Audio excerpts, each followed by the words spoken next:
se volteó, me miró y me bendijo. Pero yo no vi al Padre Pío, yo fui a nuestro Señor.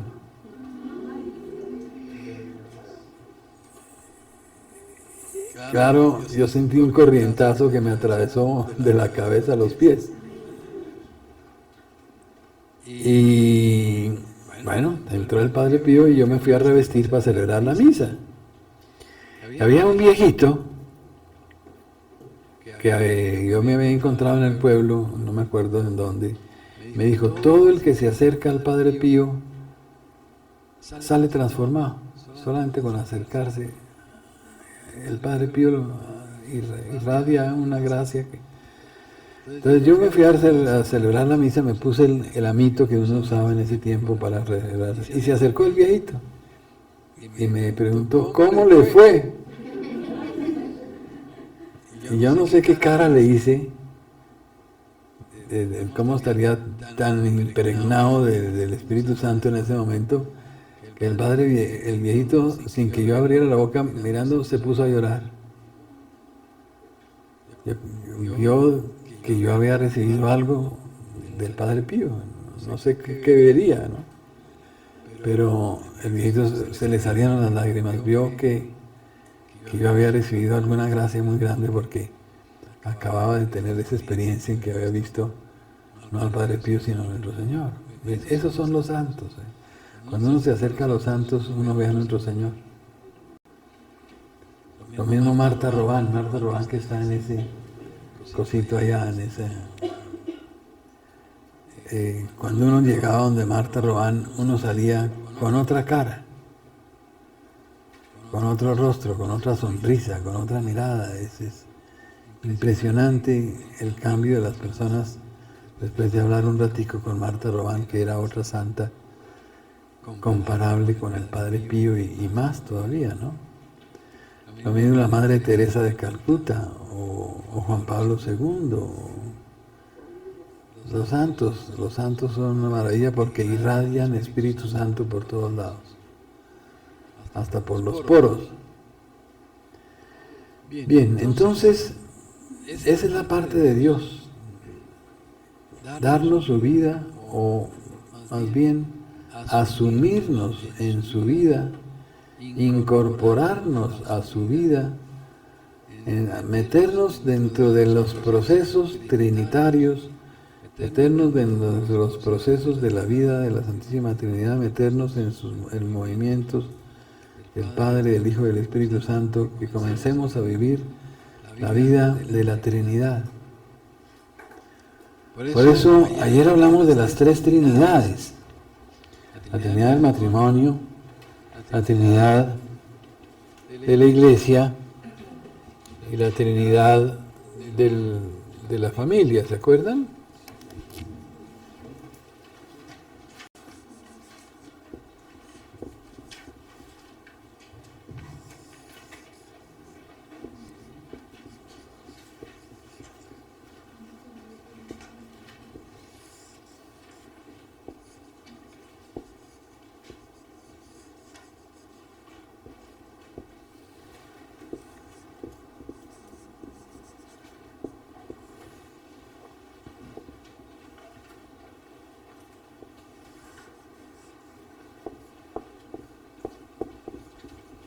Tenemos las tres Trinidades, ¿ven? Nosotros nacemos acá,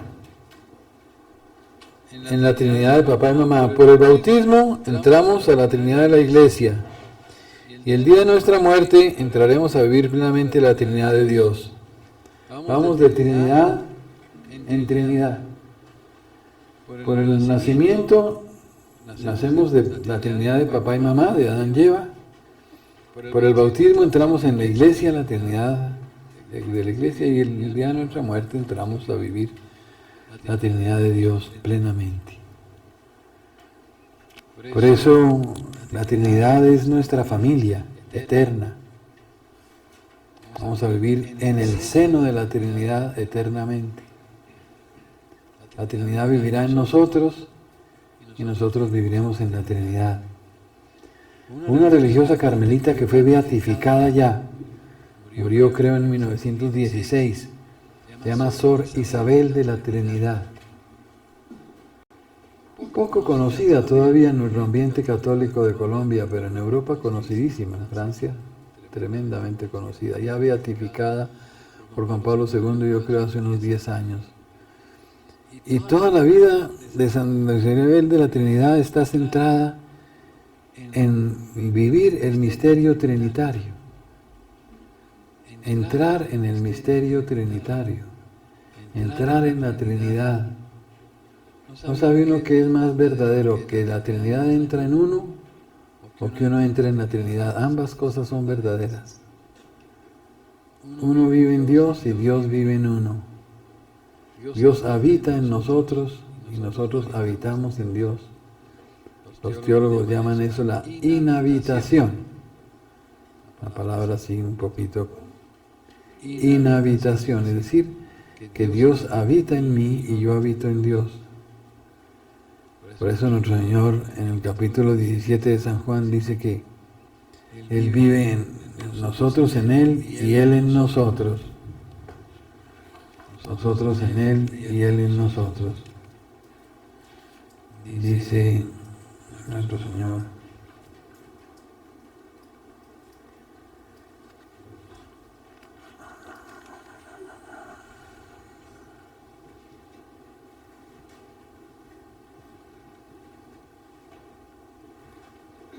Que todos sean uno como tú, Padre, en mí y yo en ti, que ellos también sean uno en nosotros para que el mundo crea, para que sean uno como nosotros somos uno, yo en ellos y tú en mí, yo en ellos y tú en mí. Les he dado a conocer tu nombre para que el amor con que tú me has amado esté en ellos y yo en ellos. O sea que Cristo está en nosotros y nosotros estamos en Cristo. Si yo cojo una botella y la lleno de agua y la boto al lago y se hunde en el lago, ¿la botella está en el agua o el agua está en la botella? Ambas cosas, ¿no es verdad? El agua está por fuera y está por dentro. Así, uno está en Dios, pero Dios está en uno también. Uno está en Dios como la botella está en el fondo del lago, pero Dios está en mí como la botella está llena de agua. Entonces, la parte de Dios es vivir en nosotros su vida. Dios quiere vivir en nosotros toda su vida. Dios quiere vivir en nosotros toda su vida. Y su vida es trinitaria, es un amor compartido, dime. Está bien decir que el hombre es el centro de Dios y Dios es el centro del hombre.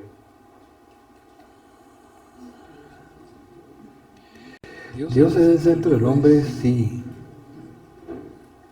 El hombre es el centro de Dios, no lo había yo pensado, ¿no? ¿Cómo?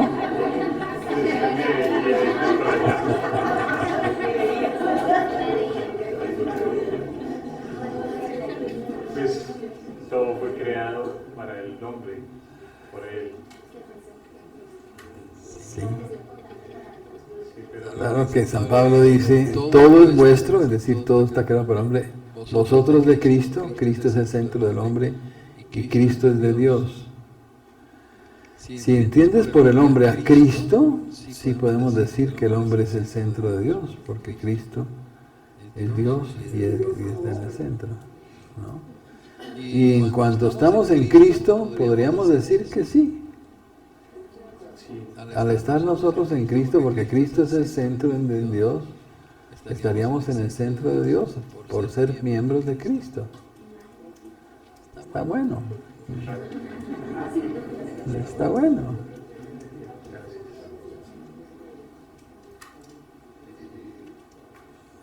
Bien.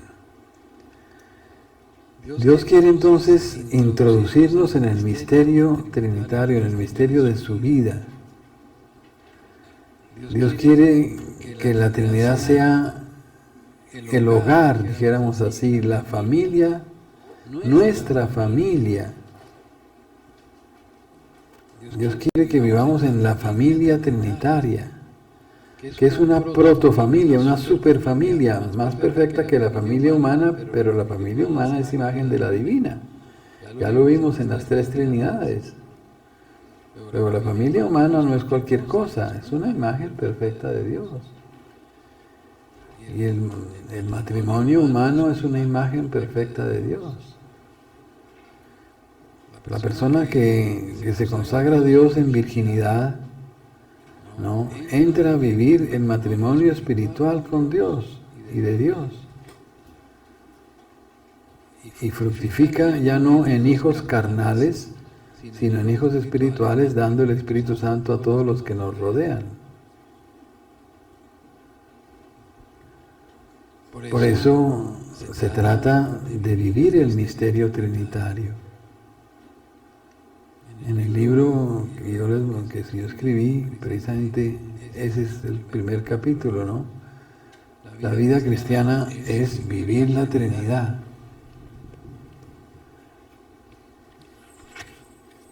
No solamente en la Trinidad,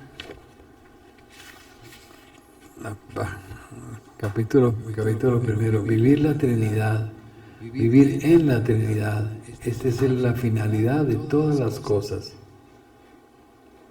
la finalidad de nuestra vida, nuestra razón de ser y de existir, hacer parte de la Trinidad, ser hijos en el Hijo, respirar el soplo del Espíritu Santo, vivir en la paternidad de Dios Padre, en el intercambio eterno del amor.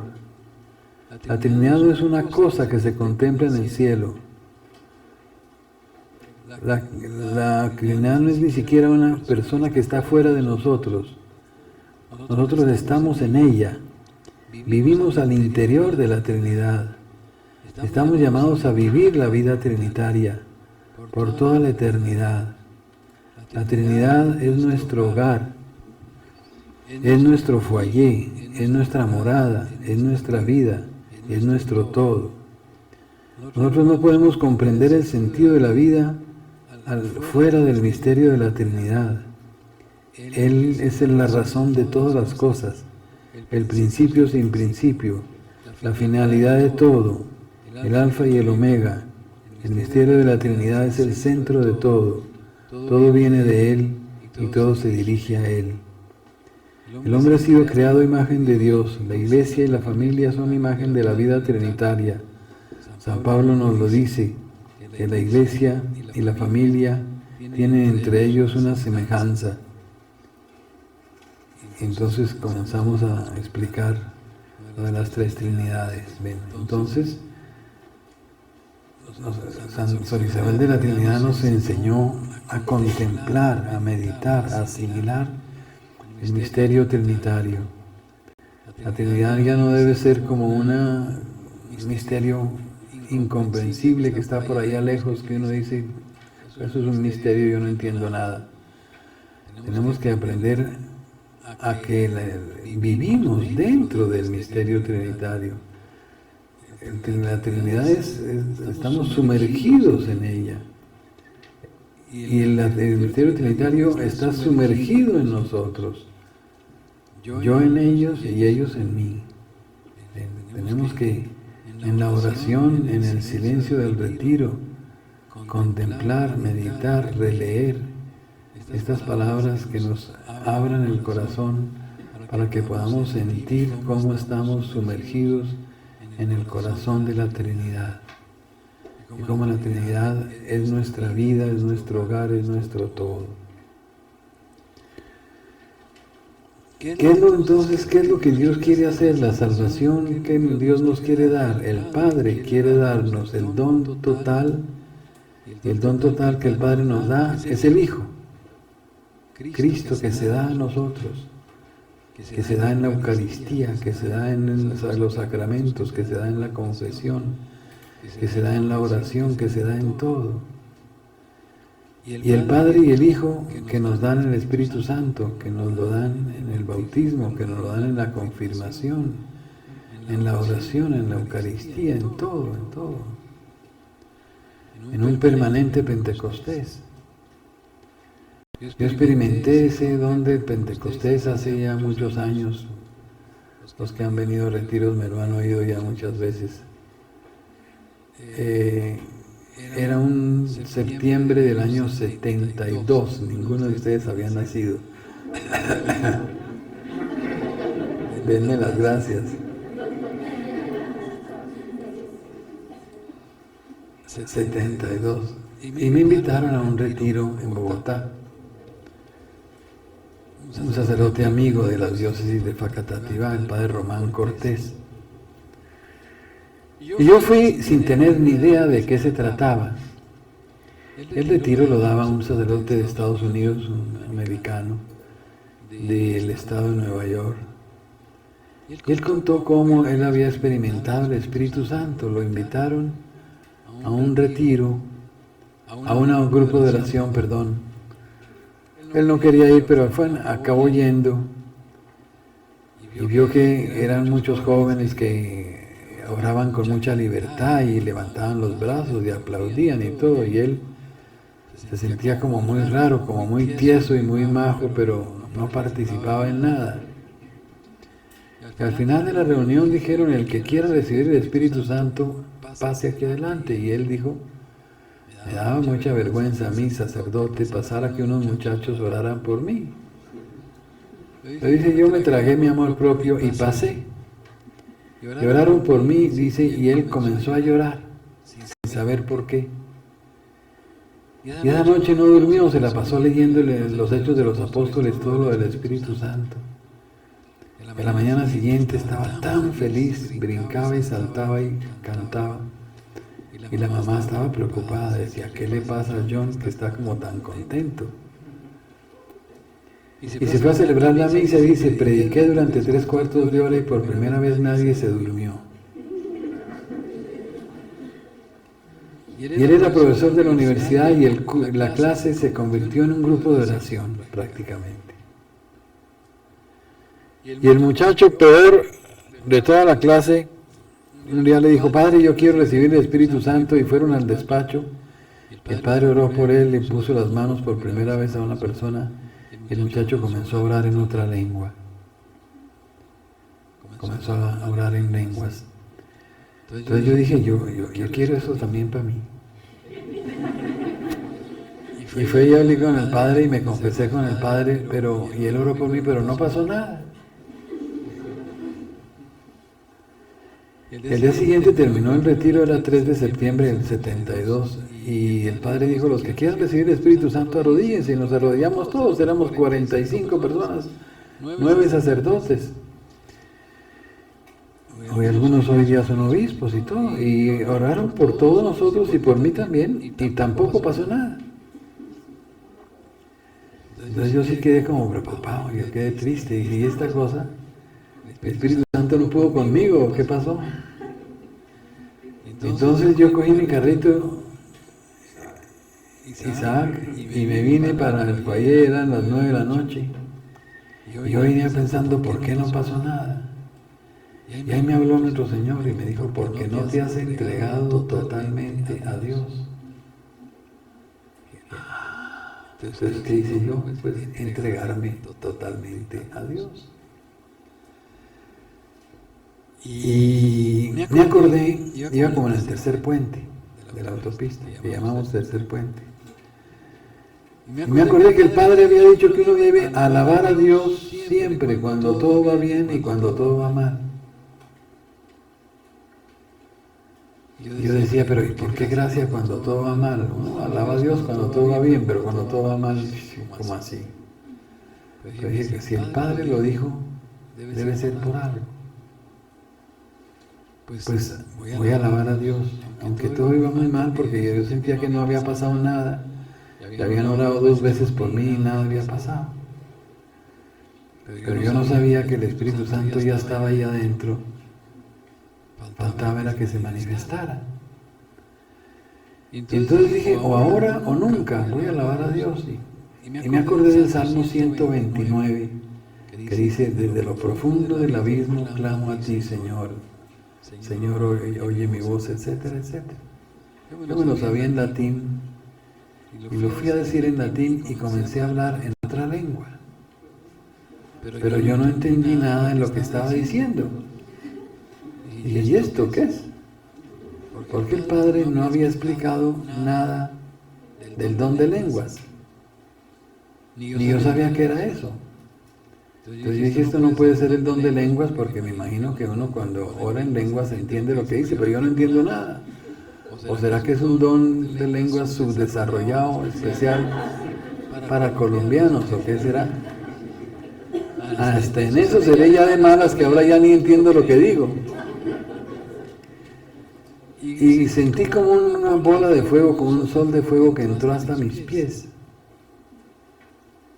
Y pasaron unas cosas ahí en el carro y comencé yo a cantar en esa nueva lengua, porque todo salía en verso precioso, como desde el frente a los jardines de La Paz hasta Zipaquirá.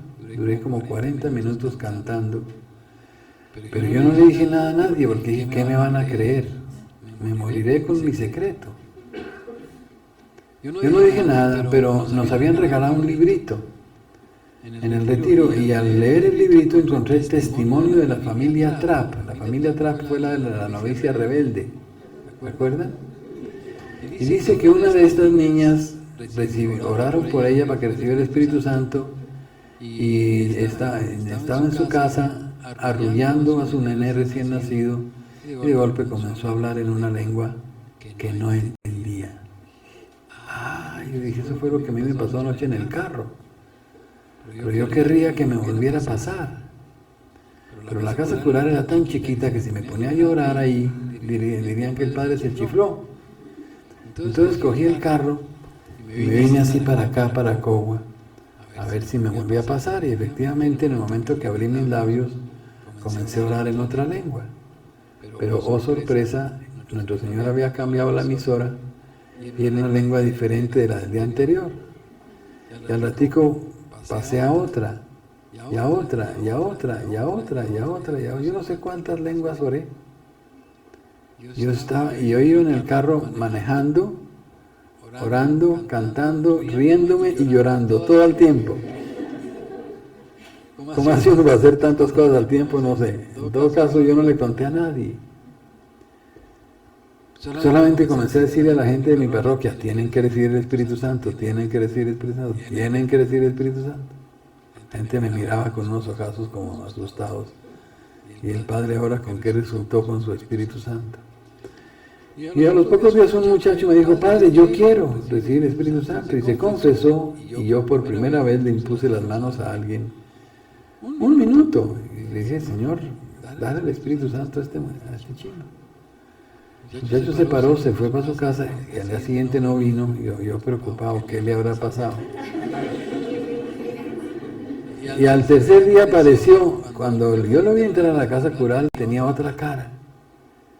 Una sonrisa, una alegría, un brillo, una luz en su rostro, todo, que decía, ¿y esto qué es?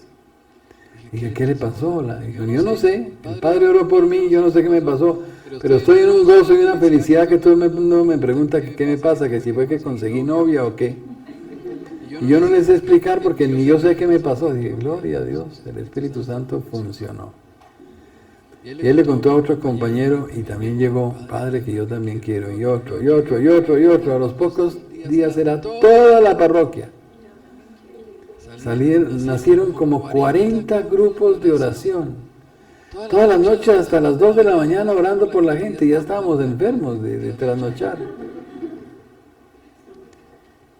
Y pasaron unos meses y llegó otro padre de Estados Unidos también a dar otro retiro de renovación carismática y también me invitaron. Eso nuestro Señor me salía a todas las esquinas. No me dejaba escapar ni una y todas las invitaciones me llegaban, siendo mi parroquia aquí en Zipaquirá, lejos de todo. Ahí me llegaban todas las invitaciones y todo. Y yo asistí al segundo grupo y en ese retiro estaba el padre García Herreros. ¿Se acuerdan? Pero el padre García Herreros fue el primer día y no volvió, no le gustó. Entonces yo era amigo de él y lo busqué en el Minuto de Dios y le conté todo esto que les he contado a ustedes. Y él me agarró de un brazo y me dijo, me llevó a la capilla y me dijo, camine conmigo que yo también quiero esto. Entonces yo oré por el padre Garcireros, le impuse las manos al padre Garcireros y el padre Garcireros también arrancó y comenzó, no sé qué hizo Dios en su corazón, pero llegaba Semana Santa del año 73. El padre Garcireros había organizado un concilio de jóvenes, había invitado 3.000 jóvenes de toda Colombia. Me dijo, venga y oramos por estos chinos para que reciban el Espíritu Santo también. Dije, pero yo soy párroco en Zipaquirá, padre. Dije, no importa, usted celebra cortico, rapidito y se viene para acá. Y así me tocó, celebrar por la mañana rápido y vuélese para el minuto de Dios. Y oramos por esa iglesia que la tumbaron ahora, ya no existe, que estaba llena de muchachos y explota esa iglesia en lenguas, pero fue como una explosión. Y el padre Garcireros emocionado, eso era Jueves Santo, me dice, hágalo otra vez mañana que esto está muy bueno, está muy bueno. Y al día siguiente, Viernes Santo, volvimos a orar por los muchachos y vuelve a explotar esa iglesia en lenguas. Cuando a las pocas semanas yo que veo en primera página del Tiempo y del Espectador y de varias revistas mi fotografía, que yo estaba enloqueciendo a la gente con una droga que trababa a la gente porque comenzaban a hablar trabados y que esa droga se llamaba dizque el Espíritu Santo. Me tocó escribir cartas al periódico, me tocó hacer reuniones, me tocó hacer cosas. Gracias a Dios ya había conseguido libros que hablaban de la renovación del Espíritu Santo y todo esto. Pero se vino el mundo, se nos vino el mundo encima y la iglesia encima. ¿Saben quién fue el que nos defendió y nos salvó la vida? El obispo de Zipaquirá. El obispo de Zipaquirá. Yo le había contado todo lo que me pasó, toda la experiencia de esto que les conté y mucho más al obispo de Zipaquirá. Y cuando los otros obispos y toda la iglesia se puso en contra, el obispo de Zipaquirá se plantó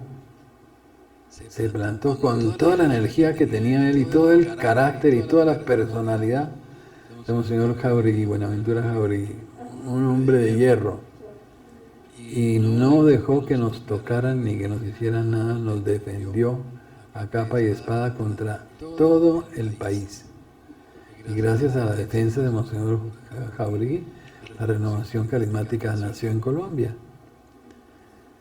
Y después cuando ya la renovación carismática cogió fuerza y todo, Monseñor Jáuregui me decía, me baño en agua rosada. Me dicho, estoy feliz de que lo que yo hice era de Dios y gracias a Dios los defendí a ustedes y ahora ya la renovación cogió fuerza. En ese año 72 hubo el primer congreso carismático en Roma. Yo no me acuerdo si fue en junio o cuándo. Parece que fue en junio del 72. No sé cuándo. Del 73, perdón. Y fuimos el padre Garcireros y yo. Y asistimos a la audiencia pública que es los miércoles cuando el Papa hace el catequesis de 10 minutos. Y ni nos nombraron. Nombraron a todos los grupos presentes menos al Congreso Carismático. Yo salí enfermo, con dolor de estómago, diciendo es el colmo, venir uno desde Colombia y que ni siquiera lo nombren, eso no hay derecho. Llegamos a almorzar todos tristes, cabizbajos, y tocaron la campana, silencio, ¿qué pasa? Que apenas terminó la audiencia pública, el Santo Padre mandó llamar a los organizadores de nuestro Congreso. En este momento está reunido con ellos. Ah, bueno, sí nos tuvieron en cuenta, bendito sea Dios. Al ratico llegaron con una sonrisa de lado a lado. El Papa nos recibió, nos felicitó, nos hizo 1000 preguntas, está interesado en todo lo que pasa con la renovación, quiere conocer mucho más. El cardenal Sines de Bélgica le ha enterado de todo. El cardenal Sines ha hecho una obra maravillosa con el Papa Pablo VI. El Papa está feliz y le dio una bendición así de larga que mañana va a aparecer en el periódico del Papa, Observatorio Romano. Uy, yo traje un paquetado de periódicos así de grande para regalarle a todos los obispos y los sacerdotes. Y se salvó la renovación carismática. A los 2 años, en el 75, hubo el segundo congreso. Ya no éramos 200, éramos 10.000. En San Pedro, en el Vaticano, con misa, con el cardenal Sines y con el Papa Pablo VI. Ya no nos dio una bendición así de grande, sino así. Y bendijo la renovación carismática y prendió por toda la iglesia la renovación del Espíritu Santo. Y la gente está volviendo a recibir el Espíritu Santo, y está volviendo a renacer, y está volviendo a comenzar, y está volviendo a ser cristiana, y está volviendo, los carismas están volviendo de nuevo, las liberaciones, los exorcismos, el don de lenguas, la interpretación, profecía, todo lo que uno quiera, por todas partes. En el mundo entero se calculan, el otro día veía más de 80 millones de católicos en los grupos de oración que se conocen en el mundo, por todos lados, la renovación del Espíritu Santo. El Espíritu Santo está volviendo a venir a su iglesia de nuevo. Eso comenzó en el año 1900, cuando llegó el siglo XX, el Papa consagró el mundo al Espíritu Santo. Y comenzó a haber Pentecostés por todos lados. En Estados Unidos, en Indonesia, en Corea, en Chile, por todas partes. Al principio, curiosamente, entre los protestantes. Y después, a partir de 1967, entre los católicos. Y ahí se extendió a toda la Iglesia Católica. Y Juan Pablo II escribió la encíclica sobre el Espíritu Santo y les dijo a los carismáticos: escribí esa encíclica para ustedes, para los grupos carismáticos, los grupos de oración. Entonces yo comprendí que necesitábamos con urgencia hacer el foyer, porque toda la gente que salía de los grupos, llenos del Espíritu Santo, pero sin ninguna formación, sin ninguna instrucción. Dije, necesitamos hacer el foyer rápido. Entonces viajé a Francia, hablé con Marta Román y con el padre Finet. Ellos me autorizaron y compramos aquí, construimos aquí. Llevamos ya prácticamente, vamos a cumplir 30 años haciendo retiros. Y han pasado muchos miles, yo creo unas 60.000 personas han pasado por aquí. En todas las retiros. Retiros como este de semana, vamos como en 300 y pico, no sé cuántos. Y retiros de fin de semana de 2 y 3 días, como 800 más. Entonces, ahí vamos, el Espíritu Santo sigue haciendo su obra en todos nosotros. Te damos gracias, Señor, te alabamos y te bendecimos. Gracias por el don del Espíritu Santo. Gracias porque nos introduces en la vida trinitaria. Gracias porque quieres vivir toda tu vida en nosotros y toda nuestra vida en ti. Gracias por el amor. Gracias porque podemos compartir el Espíritu Santo con nuestros hermanos. Gracias porque a través del amor humano se vive el amor divino. Gracias porque nos concede la gracia de amarnos los unos a los otros en Dios. Gloria al Padre, al Hijo y al Espíritu Santo. Oh María concebida sin pecado. Vamos de la parte del hombre en la salvación, los 5 pasos, que son la confianza en Dios, reconocer la verdad de nosotros mismos, querer salir, levantarse, no quedarse caído, confesión y comunión, y por último luchar. Ahora miremos la parte de Dios. La parte de Dios es el don de Dios. El Señor le dice a la samaritana: si conocieras el don de Dios, tú me pedirías a mí y yo te daría agua viva. El don de Dios es que Dios Padre nos da el máximo don, que es su propio Hijo. Y el Padre y el Hijo nos dan el máximo don, que es el Espíritu Santo. O sea, el don de Dios es Dios mismo que se nos da o nos es dado. si queremos decir el Padre que nos regala, que nos da el don de su Hijo, y Jesús que junto con el Padre nos dan el don del Espíritu Santo. Ayer hablamos del misterio trinitario, ¿no es verdad? Entonces vamos entendiendo cómo las personas en Dios obran según lo que son. El Padre obra engendrando al Hijo en nosotros y el Hijo obra dándonos el Espíritu Santo. Entonces tratemos de entender un poquito cómo es Dios y cómo es el don de Dios. Fíjense, en las civilizaciones antiguas, todas, los sumerios, los persas, los egipcios, Grecia, Roma, eran politeístas, creían en muchos dioses. Y esos dioses no eran dioses, el Dios verdadero, eran dioses de la guerra, dioses del sexo, dioses de la plata, eran demonios. La humanidad nació satanista, ofreciendo culto a los demonios. En todas las civilizaciones antiguas, hasta en los chibchas. Los chibchas eran terriblemente satanistas aquí. En Colombia, en la sabana de Bogotá, tenían cultos satánicos terribles. Ellos no sabían que eso era satánico, pero era. De prostitución obligatoria y de todo, eso era terrible. Gracias a Dios que llegaron los españoles y barrieron con todo eso. Dicen que destruyeron la cultura. ¿Qué cultura ni qué pan caliente? Eso era incultura lo que había ahí. Unas cosas satánicas espantosas que hubo que arrasarlas. En otras partes donde no arrasaron con todo y dejaron esos ritos, por ejemplo en el Brasil, ¿no? La mitad de la misa se celebra a Dios nuestro Señor y la otra mitad al diablo. Y los cultos satanistas se conservan, lo mismo en África. Gracias a Dios entre nosotros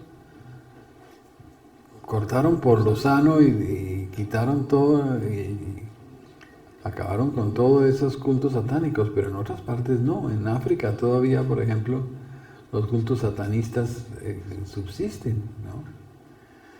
Entonces, para liberar la humanidad de ese satanismo, de ese politeísmo, de tener muchos dioses que eran dioses falsos y que eran satánicos, San Pablo mismo lo dice en la primera epístola a los Corintios, dice que lo que se inmola o se ofrece a los ídolos, se ofrece a los demonios. Eran unas culturas idolátricas y por tanto satánicas. Para librar a la humanidad de esto es que Dios llamó a Abraham y de ahí sacó el pueblo escogido, el pueblo de Israel, para revelarnos que Dios no hay sino uno, un solo Dios. Que no hay sino un solo Dios, Yahvé. Y los judíos eran muy orgullosos de su fe en el único Dios. Cuando llegó nuestro Señor, comenzó a hablar de Dios, pero en una terminología nueva. Ya no llamó a Dios Yahvé, sino el Padre. Comenzó a hablar de Dios Padre. Y esto fue lo que le costó la vida, porque precisamente cuando el sumo sacerdote le pregunta a nuestro Señor que si Él es el Hijo de Dios, y Él dice que sí, el sumo sacerdote dice, reo es de muerte porque ha blasfemado, porque se ha declarado Hijo de Dios.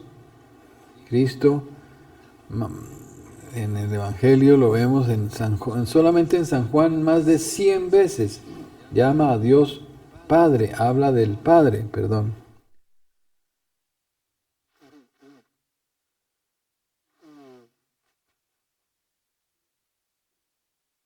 Sobre todo en el Evangelio de San Juan. Es el Evangelio del Dios Padre, en los otros sinópticos un poco menos.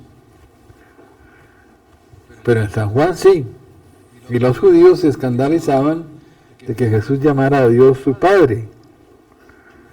Entonces nuestro Señor nos revela que Dios es Padre, pero no nos enseña mucho cómo es eso. Tanto que en la última cena, el último día de la vida de Jesús, los apóstoles todavía le hacen preguntas porque no han entendido nada. Felipe le dice, Señor, muéstranos al Padre y esto nos basta. Y nuestro Señor le dice, Felipe, hace tanto tiempo que estás conmigo y no me has conocido, ¿no ves que el Padre está en mí y yo en el Padre? Peor de loco quedó el pobre. Nuestro Señor hablaba de las cosas de Dios, pero nosotros no las entendíamos. Como la samaritana no entendió nada cuando nuestro Señor le habló del agua que brota hasta la vida eterna, qué agua ni qué pan caliente. Y Dios estaba hablando era del agua del pozo. Y nuestro Señor le hablaba del agua del Espíritu, claro. Por eso no lo entendíamos, ¿no? Cuando nuestro Señor nos habla de las cosas de Dios. Si no entendemos cuando nos habla de las cosas de la tierra, mucho menos cuando nos habla de las cosas del cielo. Entonces, el Señor comienza a hablar del Padre y prácticamente en la última cena, en el que llamamos en el sermón de la cena, nos habla del Espíritu Santo y nos promete el don del Espíritu Santo. En el capítulo 14, 15 y 16 de San Juan tenemos la promesa del Espíritu Santo, ¿no?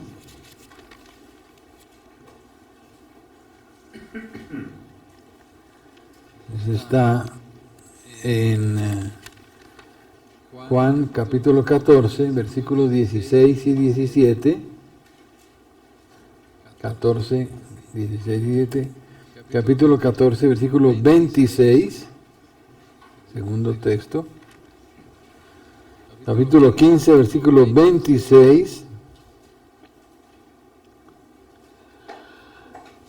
Capítulo 16, versículos 7 y 8.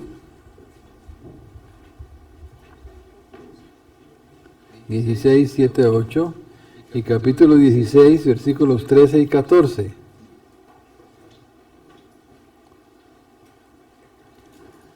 Uno, dos, tres, 4, 5.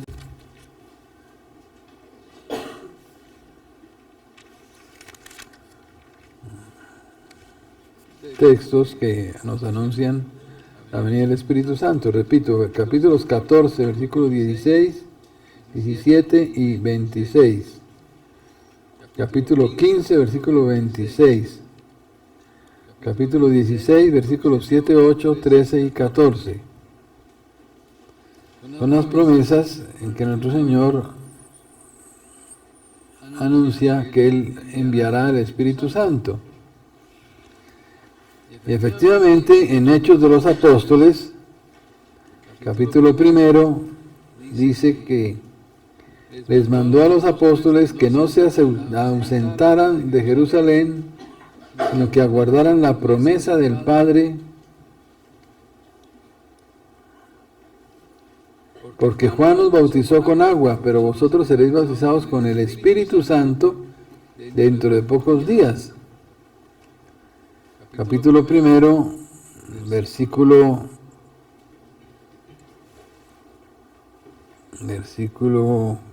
5 y versículo 8, sino que recibiréis la fuerza del Espíritu Santo que vendrá sobre vosotros.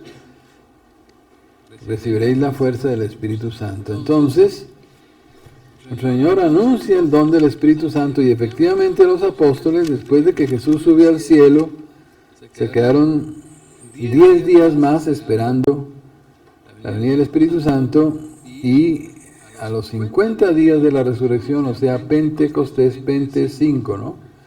Pentecostés, 50 días, estaban todos reunidos en un mismo lugar y bajó el Espíritu Santo en forma de lenguas de fuego, ¿no? Entonces, comienzan una serie de Pentecostés que van a marcar todo el nacimiento de la primitiva iglesia.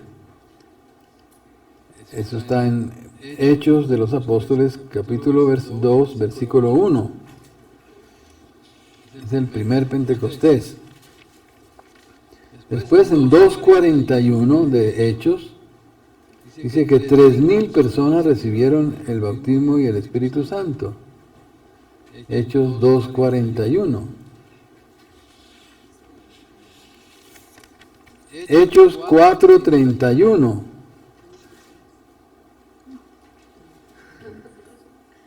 Hechos 4:31. Tembló el lugar donde estaban reunidos y quedaron todos llenos del Espíritu Santo y predicaban la palabra de Dios con poder, con valentía. Hechos 4:31. Hechos 8:17. Pedro y Juan les imponían las manos a los samaritanos y recibieron el Espíritu Santo. Hechos 8:17. Pedro y Juan oran por los samaritanos, donde había ido la samaritana de los 6 maridos. Hechos 8:17. Hechos 9:17. San Pablo recibe el Espíritu Santo.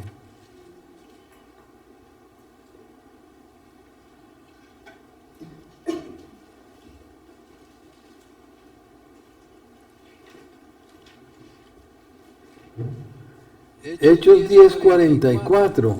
Los romanos, los paganos, reciben el Espíritu Santo. Estaba Pedro diciendo estas cosas cuando el Espíritu Santo cayó sobre todos los que escuchaban la palabra. Y todos quedaron atónitos al ver que el don del Espíritu Santo había sido derramado sobre los gentiles, pues los oían hablar en lenguas y profetizar. Hechos 10:44. ¿Cuántos van?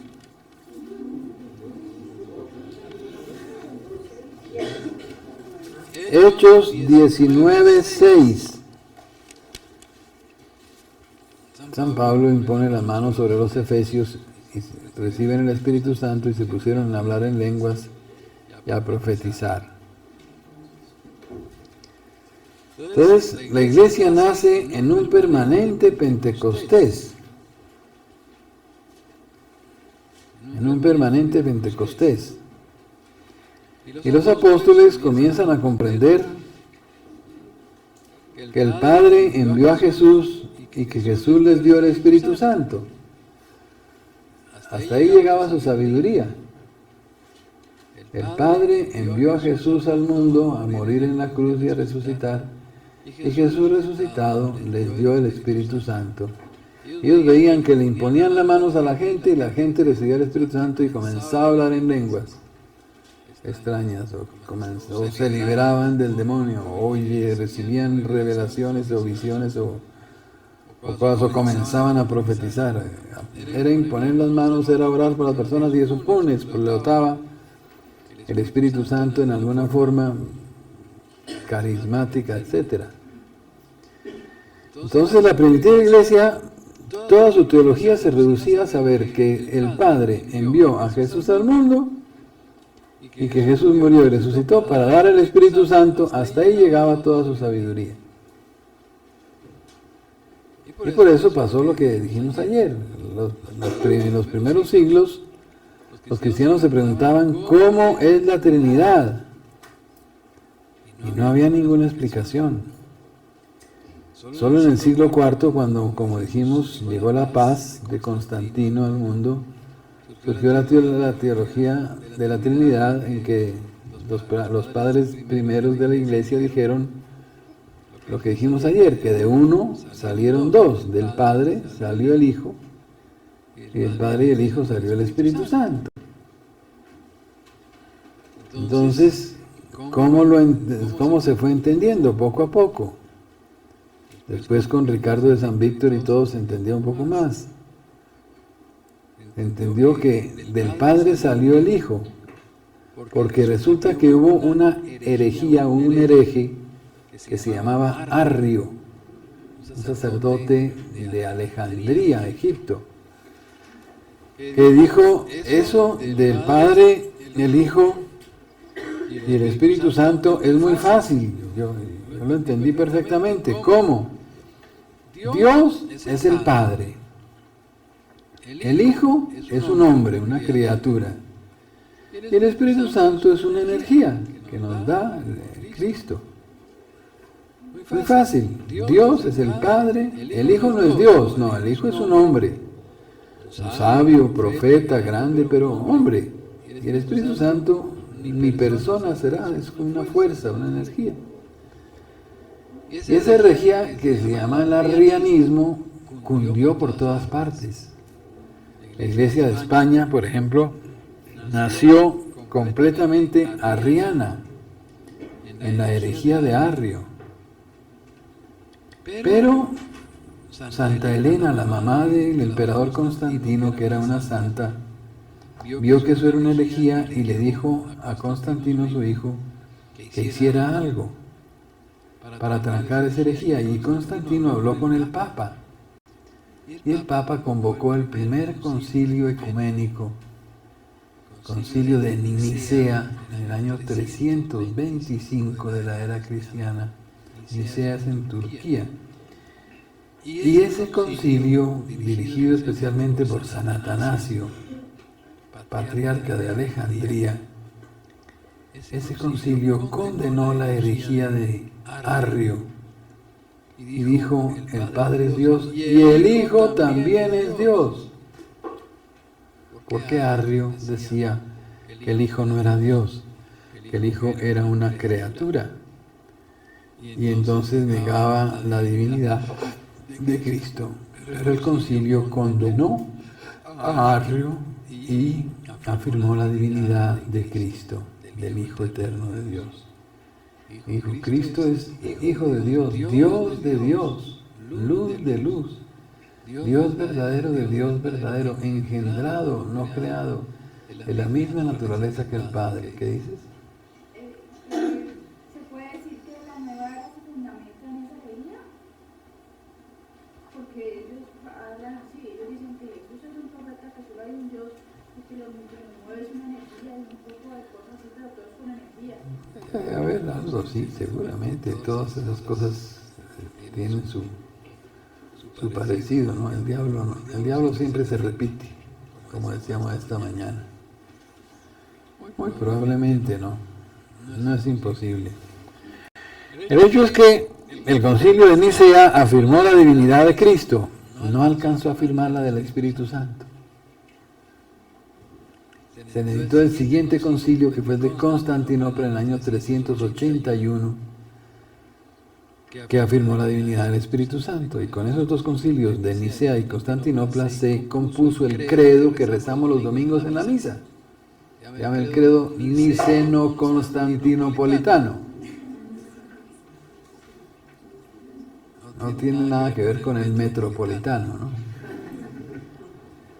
Niceno-constantinopolitano. El credo de Nicea y Constantinopla afirmó la divinidad del Hijo y del Espíritu Santo. Y así quedó afirmada la divinidad de la Santísima Trinidad.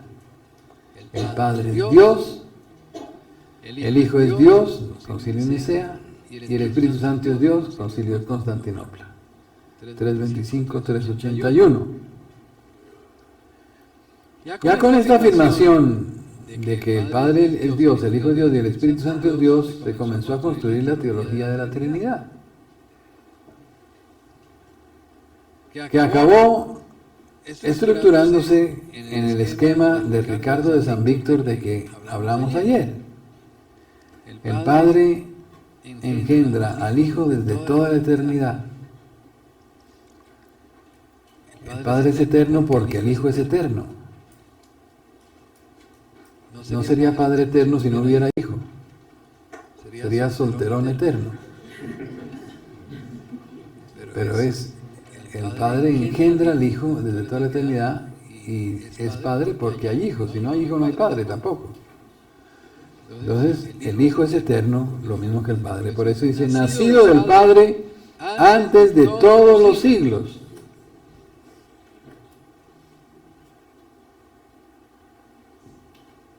¿Entienden?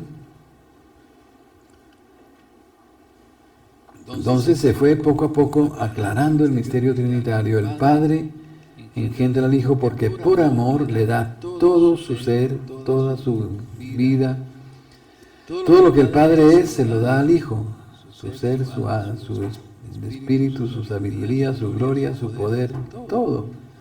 El Hijo no tiene nada que no haya recibido del Padre. El Padre no tiene nada que no haya comunicado al Hijo. El Hijo es tan Dios como el Padre. No es un Diosito chiquito subdesarrollado, no. Es Dios infinito, como el Padre es infinito, el Hijo es infinito. La diferencia es que el Padre es el amor que se da y el Hijo es el amor que se recibe. Pero el Padre se da todo en amor al Hijo y el Hijo recibe todo en amor del Padre. O sea que la divinidad del Hijo es igual a la del Padre. No es más pequeña ni nada, sino igual, solo que el Padre la da y el Hijo la recibe. El Padre comparte su divinidad con el Hijo, pero toda la divinidad. Y el Hijo y el Padre, el Hijo recibe la divinidad, el amor del Padre y lo devuelve, lo corresponde. Y de esa correspondencia entonces nace el Espíritu Santo. Como explicamos ayer, ¿no? Que es la teología que hizo Ricardo de San Víctor y que se valió de la imagen de la familia para explicar la Trinidad. Entonces la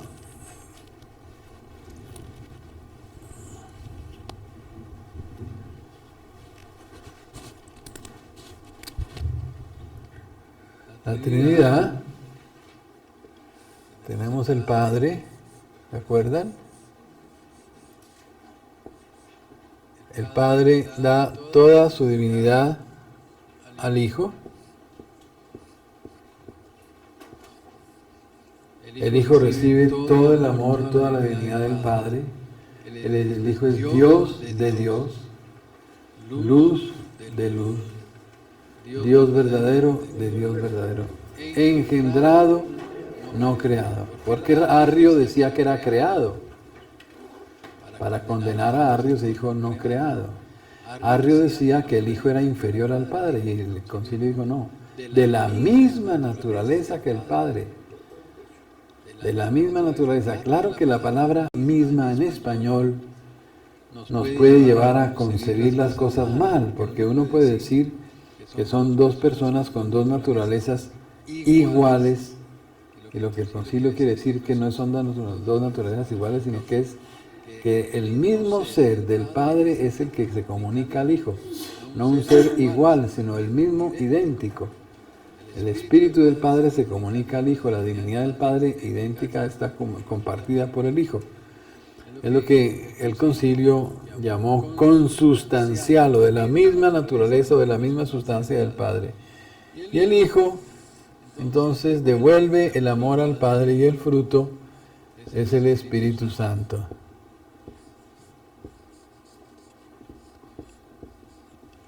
No, y esta fue la imagen de la familia que usó Ricardo para explicar la Trinidad. Como Eva nació de Adán y de Adán y Eva nacieron los hijos. Así el Hijo nació del Padre y del Padre y del Hijo nació el Espíritu Santo. Por eso decimos, creemos en el Espíritu Santo que procede del Padre y del Hijo. ¿Ven? Entonces la comparación de la familia fue perfecta. A través de la familia, Ricardo explicó la Trinidad. Y a través de la Trinidad explicamos la familia. Fue la charla de ayer que ya se les olvidó a todos. Parecen hombres. Ay, ay, ay. Ya se les olvidó a todos. Esa es la concepción de la Trinidad que nos da entonces Ricardo y que hoy día, cada día los teólogos aceptan con menos miedo, porque al comienzo tenían pánico de aceptar que la Trinidad se pudiera explicar a base del amor humano, de la familia. Hoy día ya después de Juan Pablo II ya no tienen tanto miedo. Sin embargo, por ejemplo, hay un teólogo muy conocido, un gran mariólogo. Como mariólogo es muy bueno, como teólogo, el padre René Laurentin. Está muy viejito, está cieguito. Somos amigos y conocidos. Yo le regalé mi libro de la Trinidad y lo citó por ahí en su libro. Escribió un libro sobre la Trinidad en el año 2000. El año 2000 el Papa lo dedicó a la Trinidad. El 97 al Padre, el 98 al Hijo, el 99 al Espíritu Santo y el 2000 a la Trinidad. Y en su libro de la Trinidad citó mi libro, pero lo citó con otro teólogo que es Hans Urs von Balthasar, nada menos el que yo les cité ayer, ¿se acuerdan? El gran teólogo suizo. Entonces dice que Urs von Balthasar y Umaña piensan que la familia sí es imagen de Dios, y él dice que no. Me pareció tan bobo eso.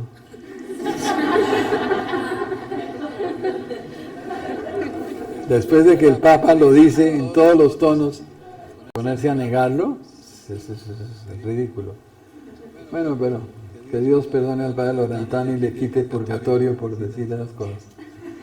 Entonces, la teología de la Trinidad la entendemos a la luz de la familia. Hoy ya sabemos quién es el Espíritu Santo, es el fruto del mutuo amor del Padre y el Hijo. En Dios no hay sexo.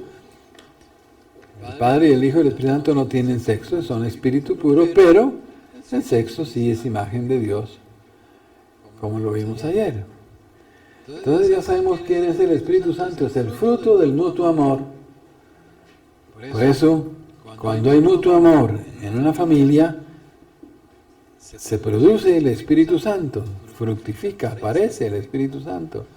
Cuando hay mutuo amor en una pareja de esposos, en una pareja de hombre y mujer, en una pareja, está el Espíritu Santo presente.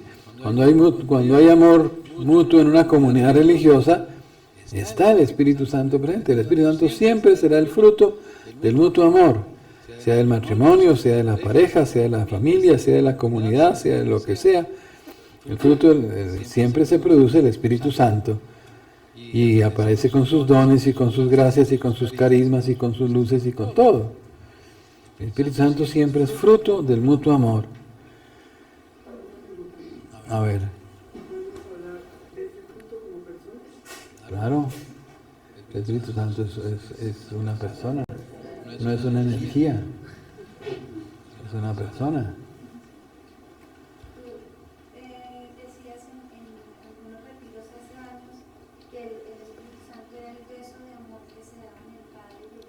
Exacto. Perfecto, me parece muy bien recordado. ¿Quién se acordó? Claro que sí, aún más, en el libro El misterio de las bodas que yo escribí, tengo todo un capítulo, hay varias páginas sobre el beso del amor.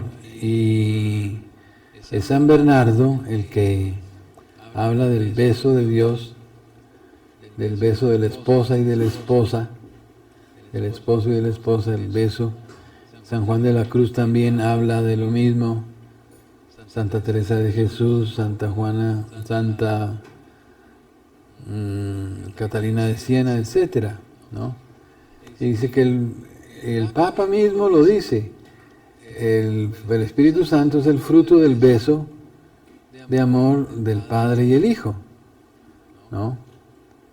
San Bernardo habla del beso en la boca que Dios da al alma. Cada vez que recibimos la Santa Comunión, la Eucaristía, es un beso en la boca que Dios da al cristiano, que es el beso de los esposos, el beso de la Trinidad, el beso del Padre y el Hijo. Y el Papa lo recuerda citando a San Agustín que el Espíritu Santo procede del beso de amor del Padre y el Hijo. En mi libro yo conseguí una serie de textos que son realmente muy lindos, de cómo los santos han vivido esta experiencia del beso espiritual de Dios al alma, que se realiza en la Eucaristía, en la comunión, y que se realiza en la vida, en la santidad. Entonces, vamos entendiendo quién es el Espíritu Santo y cómo se produce por el intercambio de amor. Donde hay intercambio de amor, donde hay amor mutuo, fructifica, florece el Espíritu Santo. Y por eso en los primeros cristianos fructificó tanto, porque entre los primeros cristianos había mucho amor. La gente decía, mirad cómo se aman. Cómo se aman los primeros cristianos. Por eso el Espíritu Santo explotaba por todas partes, porque había mucho amor. Donde el amor se acaba, el Espíritu Santo deja de manifestarse.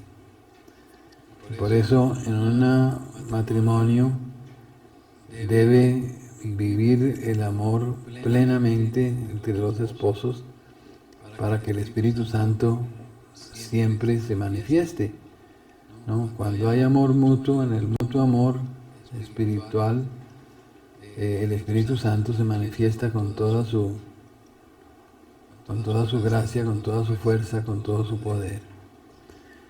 Entonces, nosotros tenemos que entrar en el amor de Dios Padre, de Dios Hijo, para vivir en el amor del Espíritu Santo. Es tanto que San Juan de la Cruz, y yo lo cito en el libro, tiene unas páginas magníficas y llega a decir algo increíble. Dice que así como el Padre y el Hijo en su mutuo amor producen el Espíritu Santo, el cristiano, cuando entra en esa vida trinitaria, comienza también a producir el Espíritu Santo a su alrededor en todas las personas. Es lo que vemos con la Virgen María. La Virgen María, cuando visitó a su prima Isabel, con el solo saludo de la Virgen María, ella no dictó conferencia. Ella solamente el saludo, y el saludo de la Virgen fueron 2 palabras. Cuando los campesinos llegan a un ranchito y saludan, ¿qué dicen? Buenas, buenos días. Eso es todo. Los hebreos, los judíos, el saludo es paz, paz en esta casa. Cuando la Virgen saludó, quiere decir paz en esta casa, comunicó el Espíritu Santo a Isabel y a Juan Bautista, que estaban en el seno materno, y el bebé saltó de gozo en el seno de Isabel, porque quedó lleno del Espíritu Santo. ¿Ven? Todo el que se acerca a la Virgen María queda lleno del Espíritu Santo, porque la Virgen irradia Espíritu Santo a su alrededor, a todas partes. Y todo el que recibe la visita de la Virgen María es un Pentecostés, vive un Pentecostés. La Virgen María irradia, comunica el Espíritu Santo. Por eso, donde la Virgen se aparece, por ejemplo en Medjugorje o en otras partes del mundo, eso es un Pentecostés permanente. La gente llega y la visita de la Virgen María llena del Espíritu Santo a todos los presentes, ¿no? Entonces, San Juan de la Cruz, el texto es muy complicado, es muy técnico, pero ahí está en el libro, ¿no?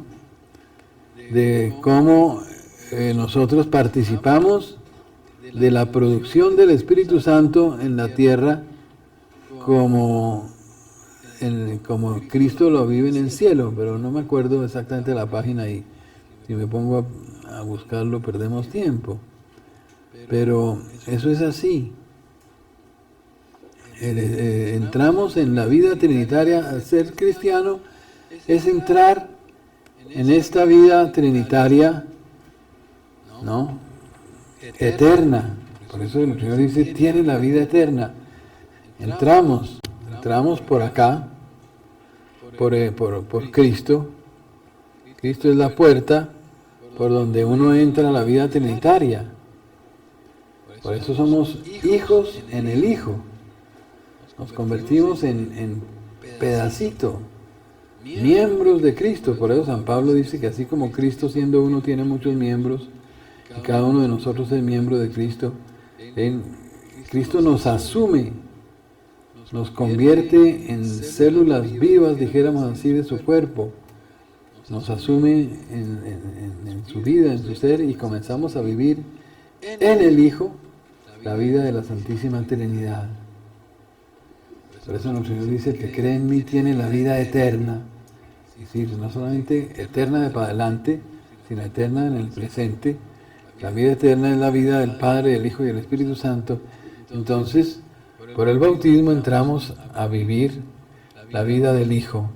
Y la vida del Hijo es recibir todo del Padre, compartirlo y producir el Espíritu Santo. Entonces el cristiano comienza a producir Espíritu Santo a todos los que lo rodean.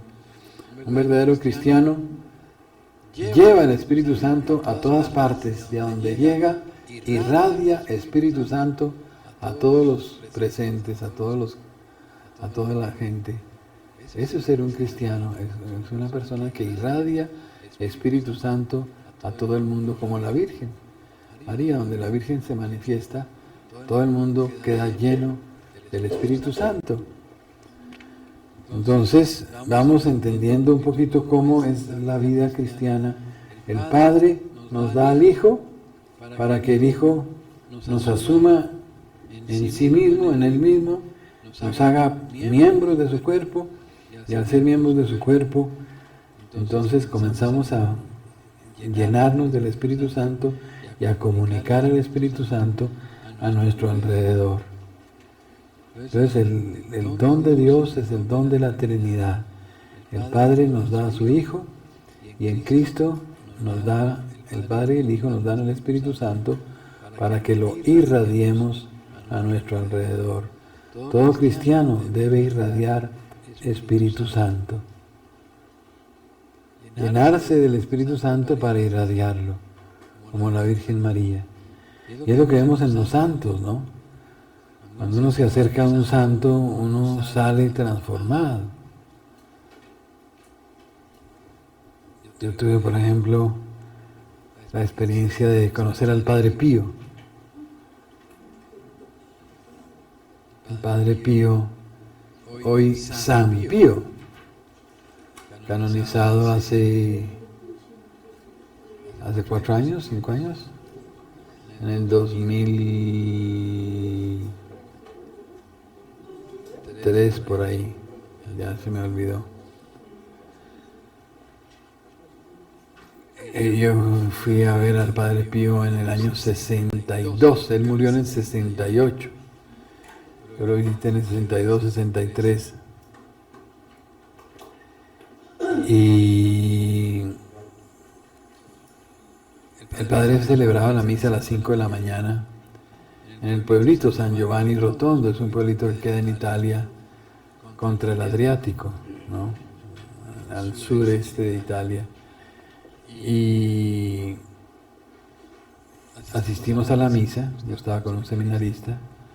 Asistimos a la misa del Padre Pío a las 5 de la mañana y después de la misa, los que querían, a los hombres solamente, podían entrar a la sacristía a saludar al Padre Pío.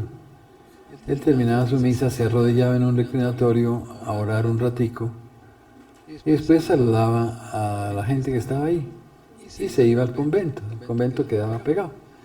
Pero para entrar al convento había una escalerita como este escritorio de así unos 4 escalones, un corredorcito de unos 3 metros y la puerta del convento, que era más alta.